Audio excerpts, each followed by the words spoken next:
So on the screen right now are the big four of premium travel credit cards: the $895 Amex Platinum, the $795 Chase Sapphire Reserve, the $550 Citi Strata Elite, and the $395 Capital One Venture X. These are, for the right person, potentially the most valuable travel credit cards you can have, but because of their high annual fees and overlapping benefits, you probably only need one of them at most. So which one's going to have the most valuable benefits, which one's going to give you the best multipliers, and which one is actually going to be worth it for you to have in your wallet? To answer those questions, we're going to be ranking these credit cards based on 5 key factors here, where each factor on each card is going to get a score from 1 to 5 stars. And then at the end of this video, we're going to add up all those stars to see which credit card comes out on top with the highest score. And I'm also going to let you guys know which one here is my own personal favorite travel card, because my favorite card out of these 4 was not actually the one with the highest score. So let's start off here by first looking at welcome bonuses, because this is where people are going to generate the most value in the shortest period of time. And welcome bonuses can be a bit tricky when evaluating them for a video like this, just because these bonuses are always changing. So what's available today might not always be available tomorrow. So just a big disclaimer here that I'm going to go over the sign-up bonuses that are going on right now across these 4 cards as of October 23rd when this is being recorded, but make sure you go out and do your own research to see what's out there whenever you watch this. And we're going to begin with the Amex Platinum Card here, which is currently offering as high as 175,000 membership rewards points after spending $8,000 in the first 6 months. 175,000 points is worth a lot, so even at a baseline value of 1 cent per point, that's going to be $1,750. And to compare these varying bonuses across these 4 cards on more of an apples-to-apples basis, we can look at return on spend at that 1 cent per point rate. So $1,750 divided by $8,000 of spending to get that bonus is going to be 21.88% return on spend. Now, personally, I value my own transferable bank points like this at around 2 cents each. But just to be conservative and consistent, again, we're going to use 1 cent per point as our number here in this video just to compare these welcome bonuses. Also, American Express has recently been using this as high as language on many of the pages where you can apply for this card. So basically, that's their way of saying that we could give you an offer of 175k points, but we might give you less if we feel like it. And they might give you those lower offers just based on your history with Amex, along with a number of other factors. American Express also has some infamous once per lifetime language within their terms and conditions that might limit your ability to get more than 1 sign-up bonus on each Amex card. But like anything, your mileage may vary on those terms and the value of the offers on the Amex Platinum. So I'm going to give this factor a 4 out of 5 stars here, because that is a lot of potential upfront value on this bonus, regardless of any terms. Next, we've got the Chase Sapphire Reserve with a current offer of 125,000 points after spending $6,000 in the first 3 months from account opening, and at a value of 1 cent per point, that's going to work out to be $1,250 in value and a 20.83% return on spend. So those numbers are still really good, but just a bit below the Amex Platinum's top offer. Now, Chase, Citi, and Capital One tend to have just one public welcome bonus that's going to be the same for everyone out there, which I've always liked, compared to what Amex does with varying offers to different people. And something else I want to mention here that's going to be important to consider is the length of time to hit minimum spend requirements to earn these bonuses. So like I said, the Chase Sapphire Reserve's current offer says that you have 3 months to spend $6,000, and that means that obviously you got to be able to put $2,000 of spend per month on this card on average. But then with the Amex Platinum, that card's going to require $8,000 of that same spending over 6 months to get your bonus, and that is around $1,333 per month on average. So yeah, I just wanted to call that out here, because you definitely want to make sure that you're able to meet these minimum spend requirements in order to get these bonuses so that you don't miss out. Now, Chase also recently joined American Express by adding some language that can limit your eligibility for getting new bonuses as well. It's pretty vague though, because they do say that they're going to consider factors like which cards you've held in the past with them, the number of credit cards you have in total or that you've opened or closed, as well as other factors out there. So because of all this, I'm going to give the Sapphire Reserve 4 out of 5 stars as well here. All right, next, let's look at the new Citi Strata Elite card, where the welcome bonus on Citi's website is currently for 100,000 points for a limited time after spending $6,000 in the first 3 months. That works out to be $1,000 in value and a 16.67% return on spend. So not the highest welcome offer here compared to Amex and Chase, and you've got 6K of spend in 3 months as well, but that's still a good deal in my eyes, considering the value that Citi points now have with some transfer partners, which we'll get to later on. Now, I do want to point out here that when this card launched, we were only seeing offers online for 80,000 points, which I definitely think was too low. So it is nice to see that Citi maybe realized that they had to be more competitive with this 100K limited time offer, but we'll see how long this lasts. My piece of advice here to Citi is just keep this offer around if you really want this new card to compete and stay relevant. So I was going to give the Strata Elite 3.5 out of 5 stars here, here if they were only offering 80K points. However, since they do have this 100K offer going on right now, I'll give them 4 out of 5 as well, since the $6,000 minimum spend is still pretty manageable, but just be aware of the potential for this offer to be lower in the future. And then finally, we have the Capital One Venture X coming in with a welcome bonus of 75,000 miles after $4,000 of spending in 3 months. So that works out to be $750 in value at 1 cent per mile each, which is an 18.75% return on spend. Now, this is going to be the lowest welcome bonus and the lowest return on spend across these 4 cards, and Capital One rarely ever does limited time offers on the Venture X. So to me, 75,000 miles really just isn't that high anymore. However, they do have the lowest annual fee and the easiest structure of credits to fully offset that fee as well. So even though I'm going to give them 3.5 out of 5 stars here for the welcome bonus factor, they're going to do much better on the second factor that I want to cover next here for annual credits. So let's go ahead and continue talking about the Venture X for that. Now, with a $395 annual fee already coming in well below the other 3 premium travel credit cards, the Capital One Venture X already looks a lot more appealing to more people. But then on top of a relatively lower upfront cost, this card is also going to come with a $300 annual travel credit and a 10,000 mile anniversary bonus that's worth at least $100 at a 1 cent per mile rate. So just from those 2 benefits alone, you're already coming out ahead of the annual fee by $5 with pretty minimal effort. Now, the one downside to the $300 travel credit is that it's only going to be valid on bookings that you make through Capital One Travel, which normally isn't always ideal compared to just booking directly through a hotel or airline. But I will say that after using Capital One's portal myself, it's probably my favorite out of any issuer. That's because they offer features like price drop protection and price matching within 24 hours after booking. So what I recommend is to shop around, and then if you see a valid better price somewhere else that's eligible for price matching, then you can go ahead and book through Capital One and then get a credit back for the difference. So yeah, that $300 travel credit and the 10,000 mile anniversary bonus are going to be as good as it gets in this whole premium travel card space, because it is going to get a lot messier and more coupon booky from here. So to me, the Venture X is going to be a 5 out of 5 stars here for its annual credits. Now after that, there's going to be the recently refreshed Amex Platinum, and going over all the annual credits on this card here is going to be kind of tough for a video like this because there's just so many. So what I'm going to do is I'm going to list them on the screen right now and then just go over them kind of quickly, but I'm also going to create a PDF that summarizes everything in this video that you can go ahead and download for free with the link down below in the description. So on the Platinum card, there's up to $600 in hotel credits that are split up into $300 semi-annually for bookings that you make with the Fine Hotels and Resorts program or the hotel collection through Amex Travel. There's up to $200 of Uber credits split up into $15 per month with an extra $20 in December. And there's also a credit that covers the cost of Uber One. Then there's up to $200 of airline fee credits, a credit for Clear Plus, up to $400 in Resi credits that are split up into $100 per quarter, as well as up to $300 in digital entertainment credits split up into $25 per month,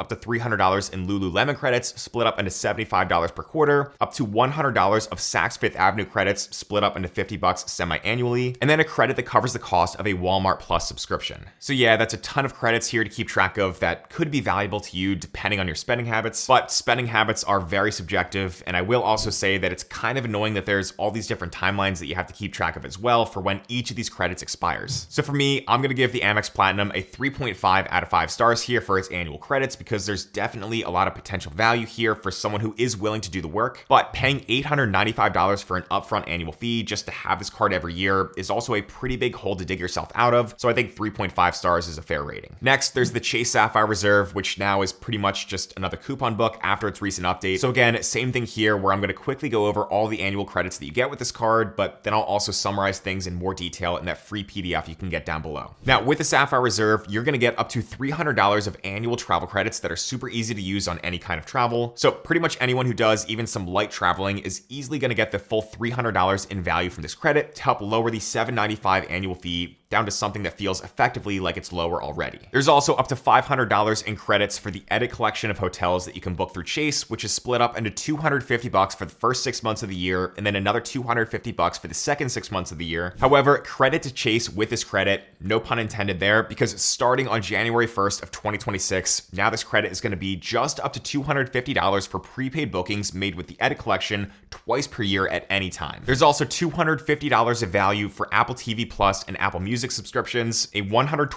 DoorDash Dash Pass membership, up to $300 in StubHub credits split up into $150 semi-annually, up to $120 in Lyft credits split up into $10 monthly, up to $120 in Peloton credits split up into $10 monthly, and then up to $300 in DoorDash credits that contain monthly credits for several different delivery types that DoorDash offers. Again, apologies for all those numbers, but personally, personally, I love that $300 travel credit. And then again, all those other credits are going to be very subjective, and they all have different timelines as well, just like the Amex Platinum. So I'm going to give the CSR the same rating here of 3.5 out of 5 stars, but that rating could be higher or lower for you based on your own spending habits. Then for the Citi Strata Elite, this card's going to kind of fall in between the other 3 cards by having a $550 annual fee. And there's both good news and bad news here with the credits here that it gives cardholders to help justify that fee. The good news is there's only 3 credits here that are all annual or semi-annual with their timelines, which is going to make things simple and easy to keep track of. But the bad news is they're nothing that's too exciting. So on the Strata Elite, you're going to get up to $300 off a hotel stay of 2 nights or more when you book that through cititravel.com, as well as what they're calling a $200 annual splurge credit, where you can get up to $200 back on brands like First Dibs, American Airlines, Best Buy, Future Personal Training, and Live Nation. There's also up to $200 of annual credits for a brand called Black Lane, which is basically just a premium chauffeur service, and that credit there is going to be split up into semi-annual $100 credits for both the first half and the second half of the year. To me, I like that these credits are pretty simple and the fact that there's not a ton of them to manage and track, but I do not like that they're not as easy to use as some of the other credits found on the other cards, so I'm going to go ahead and give it 3 out of 5 stars. Now, moving on to the spending multiplier factor next here, where I'm going to be covering spending multipliers in 2 ways. So first, we're going to look at how you can earn points and miles when booking travel in each issuer's own travel portal. And then second, we're going to look at any other multipliers for the more standard categories of spending. Now, for the travel portal multipliers, I'm going to go ahead and lay these all out side by side on the screen here just to compare everything. So when booking through Amex Travel on the Platinum Card, you're going to be able to earn 5x points on flights on up to $500,000 of spending per year. And then you're also going to be able to earn 5x points on any prepaid hotel bookings made through American Express. For the Chase Sapphire Reserve, you'll be able to earn 8x back on all purchases that you make through Chase Travel, including the Edit Hotel program that they have in that portal. And then for the Capital One Venture X, you're going to be able to earn 10x miles on hotels and rental cars that you book through Capital One Travel, as well as 5x miles on flights and vacation rentals booked in that portal. And then finally, for the Citi Strata Elite, those multipliers are going to jump up to 12x back on hotels, car rentals, and attractions that you book through cititravel.com, as well as 6x back on air travel booked over there as well. Now, the travel portal multipliers on cards like these are something that's kind of developed over the past few years as all these issuers now look to make money off of encouraging people to book travel through them versus other third-party booking websites. So that's why they're able to offer such high multipliers on this stuff specifically. But then for the other multipliers, the Amex Platinum didn't really have that much else going for it, so it's going to get 5x points on flights that you book directly with the airlines as well, but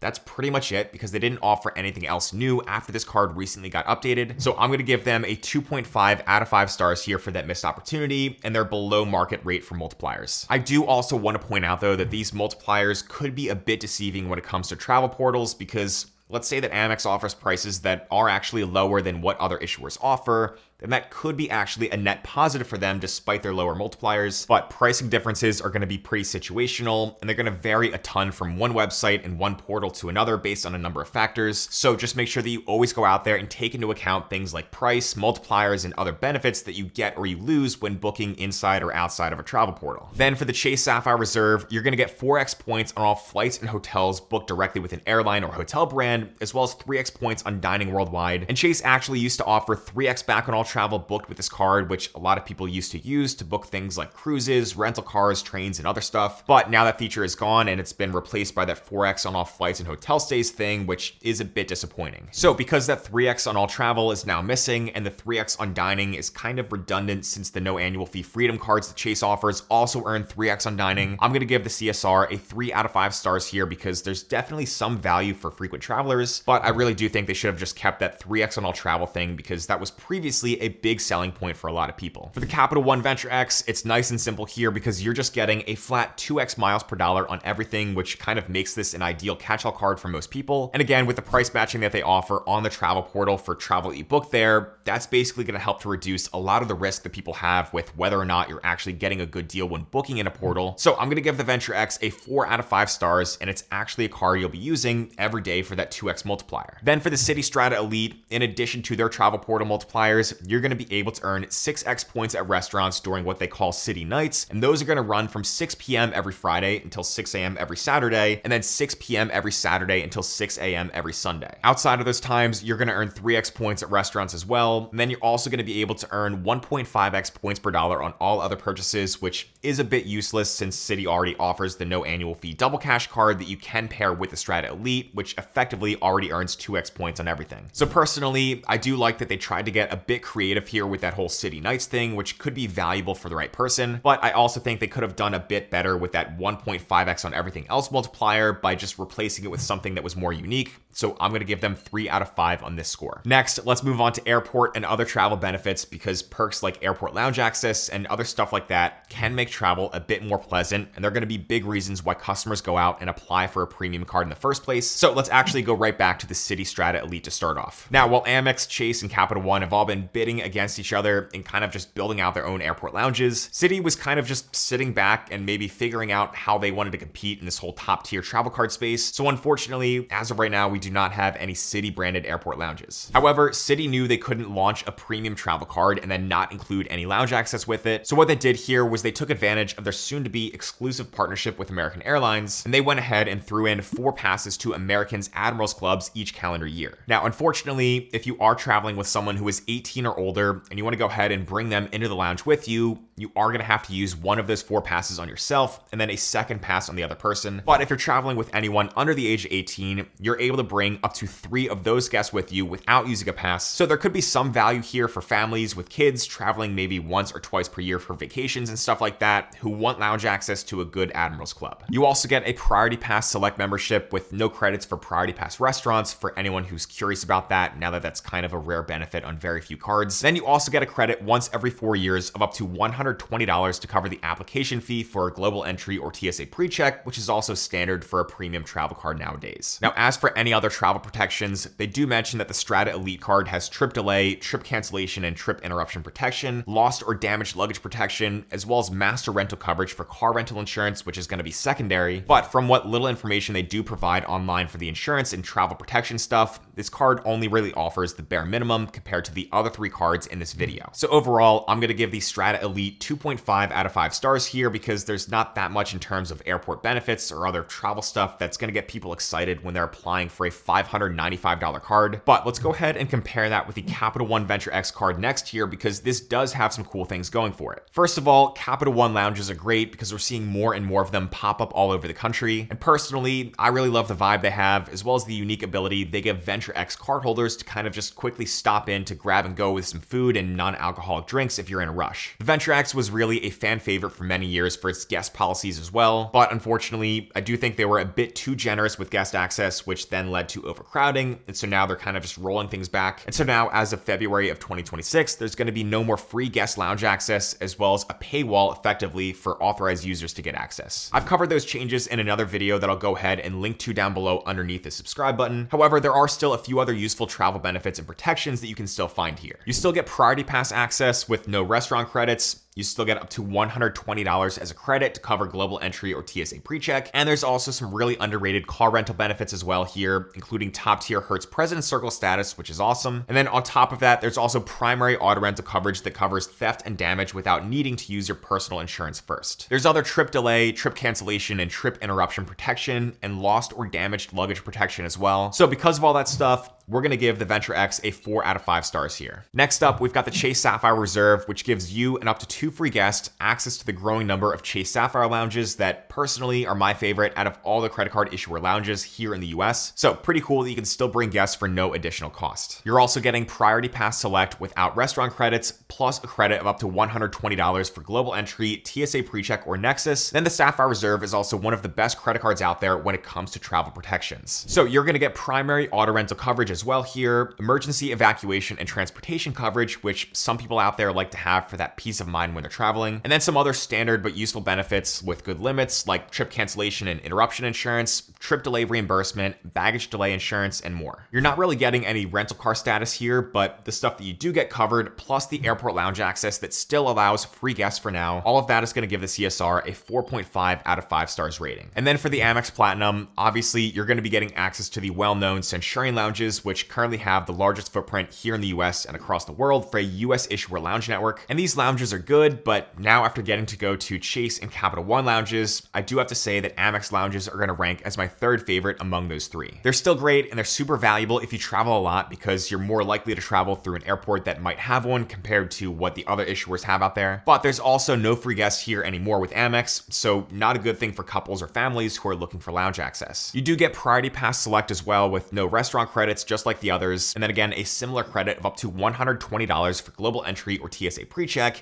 And you also get a bonus credit for up to $209 to cover Clear Plus. You also get top tier President Circle status for Hertz on the Amex Platinum Card, just like the Venture X. And then you also get some other statuses here as well for Avis and National. And even though the included auto rental coverage on the Platinum Card is going to be secondary, you can choose to enroll in premium car rental protection, where you'll pay around $19.95 in most states to get primary coverage for theft and damage of a rental car for up to 42 days of coverage. As always though, terms for insurance benefits are going to vary. You have to go out and do your own research to see what's covered. And then for other travel insurances and protections, you're going to be getting a lot of other similar premium benefits here that a lot of the other cards have as well, like trip cancellation and interruption insurance and stuff like that. Overall, there's definitely enough here to keep the Amex Platinum competitive with the Chase Sapphire Reserve and the Capital One Venture X that I'm going to give it 4 out of 5 stars for this factor. So really, it's just the Citi Strata Elite that kind of falls behind here with airport lounges and travel benefits, but that is going to lead me to the final factor here where Citi might be able to pick up the slack. So let's go over ecosystems of each issuer, as well as any other notable features with each card. For Citi, the Strata Elite card is going to work in a Citi trifecta setup with the no annual fee double cash card that we talked about earlier that earns effectively 2x points on everything, as well as the no annual fee custom cash, which earns 5x back on your top eligible spend category each billing cycle in one of 10 categories. And those categories are going to include valuable things like restaurants, gas stations, grocery stores, and more. However, I actually think the cheaper $95 per year Citi Strata Premier is going to be the better travel card to have within a Citi trifecta. And that's because it's got some better everyday multipliers than the Strata Elite does, since it earns 3x back on things like air travel, hotels, restaurants, supermarkets, gas stations, and EV charging. Now, one added benefit to earning Citi thank you points on any one of these Citi cards is that they can be combined with either the Strata Elite or the Strata Premier to then get access to American Airlines as a one-to-one transfer partner, which is huge. So Citi is now the only transferable points currency that transfers over to American directly. It's also worth noting that for the Citi Strata Elite specifically, if you want to add an authorized user, then you're going to have to pay an additional $75 per year for that. But if you're a Citi Gold or Citi Gold private client, then you can get some decent discounts on the annual fee for the primary card holder, so that is good to keep in mind. There's also no foreign transaction fees on the Strata Elite, as well as all the other top tier cards in this video, which I forgot to mention earlier. But for the overall Citi ecosystem though, I'm going to give the Strata Elite a 3.5 out of 5 stars here, mostly for the American Airlines transferability. But Citi is lacking any of the 3 major hotel brands for Hyatt, Marriott, or Hilton transfers. And like I said, the Strata Premier is really going to be the better card to hold in the Citi trifecta, in my opinion. Customer service with Citi has also always been something that they struggle with compared to the competition, so it's worth mentioning that as well. And that is going to mean the Citi Strata Elite is going to finish with a respectable 16 out of a possible 25 stars. Next, for the Capital One Venture X, your best bet here is going to be to pair this with the no annual fee saver card to form what's called a Capital One Duo. This is honestly one of the best 2-card setups you can have, considering the price and the number of categories that you're covering here. That's because the Capital One Saver card is going to earn 3% back on grocery stores, dining, entertainment, and popular streaming services. And when you hold a card like the Venture X, you can then convert that cash back into effectively 3x venture miles per dollar on those categories. That makes this setup a great option where most people out there can just remember to use the Saver card on food and entertainment spending for 3x back, and then the Venture X card for everything else to get 2x. Plus, again, you've got higher multipliers in the Capital One travel portal where there's going to be those price drop and price matching benefits as well. For transfer partners, you don't really have any standout options, but they are still solid, except for the fact that you're missing those 3 major hotel brands here as well. And then for authorized users, you can add up to 4 of those for no additional cost.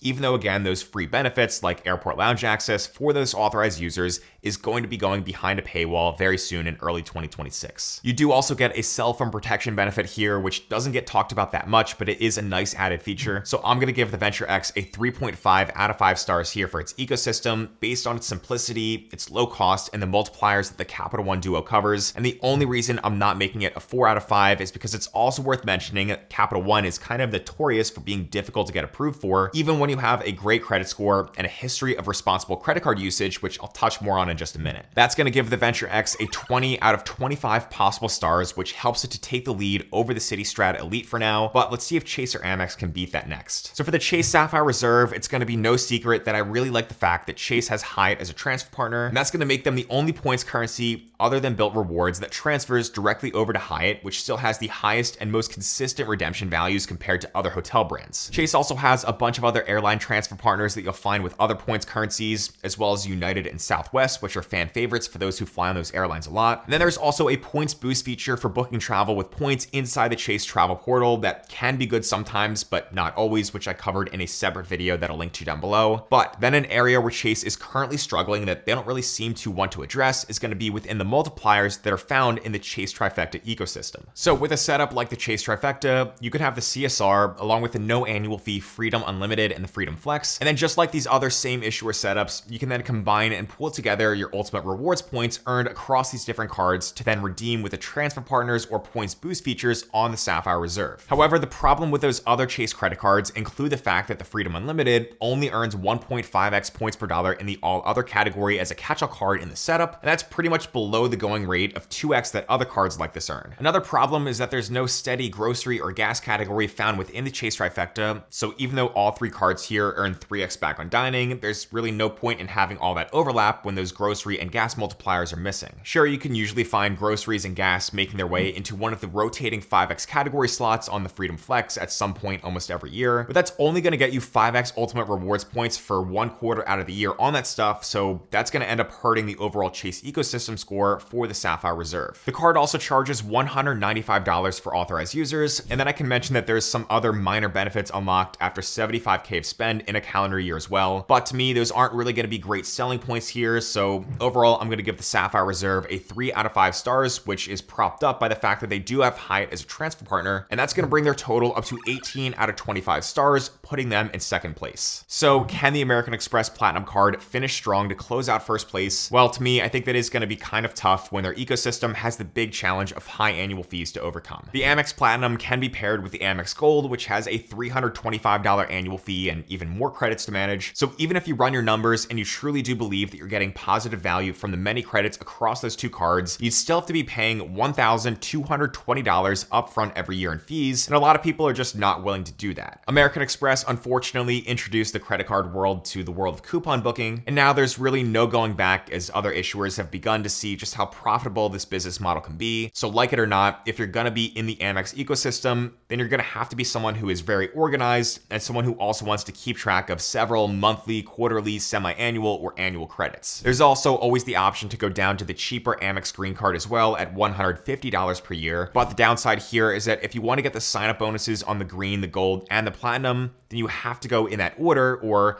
otherwise, according to the terms and conditions, that could prevent you from getting a bonus if you tried going in the opposite order. Additional platinum cards are going to cost you $195 as well, and that's a price you're going to have to pay if you want to bring along your player 2 with you into Amex lounges. So I'm going to give the Amex Platinum Card a 3 out of 5 stars here for their ecosystem, because the gold card is a powerful card for earning points, but again, that's a lot of credits to keep track of, and that's not going to be right for everyone. So that brings the Amex Platinum up to a total of 17 out of 25 stars, putting it into third place overall, and that makes the Capital One Venture X the winner here, with the Chase Sapphire Reserve coming in second and the Citi Strata Elite coming in last. Now personally, even though I love the Venture X, my own favorite card out of these four is going to be the Sapphire Reserve. There's a few good reasons why, which are purely based on my own experience and my own personal situation, so just remember that going forward that this might not be true for you. But the Venture X is a great card, and my wife has it in our own 2-player setup. However, like I mentioned, Capital One can be a bit challenging when it comes to getting approved, and that's something that I've experienced firsthand because I've been denied twice for this card, making it the only 2 credit card denials I've ever had. They told me that I had too many revolving credit card accounts on my credit report, and they're really the only issuer that seems to have a problem with that because I never miss payments and I'm always managing my utilization and being responsible with all that stuff. And I'm also not alone in getting denied by Capital One for reasons like this because I constantly get messages and comments from other people with similar stories. Now, as always, your mileage may vary with stuff like this, but then the other reason here why the Sapphire Reserve is going to be my own personal top pick out of these 4 cards is because they're the only card out of these 4 that have their own airport lounges and they still allow free guest access. Unfortunately, I do feel like this is going to go away at some point in the future just because they do want to avoid overcrowding. But for right now, my home airport here in Philadelphia has the largest Chase Sapphire Lounge that's my favorite, that I love to visit all the time when I'm traveling. And I do also like earning points within the Chase and Bilt ecosystems because of Hyatt being a transfer partner with them. I also personally do get enough value to justify the annual fee on the Sapphire Reserve, even though I don't love the fact that it's now a coupon book, but I want to make it clear that my feelings could change for this card over time as I use it in my day-to-day life. So let me know what you guys think about these 4 travel credit cards down below.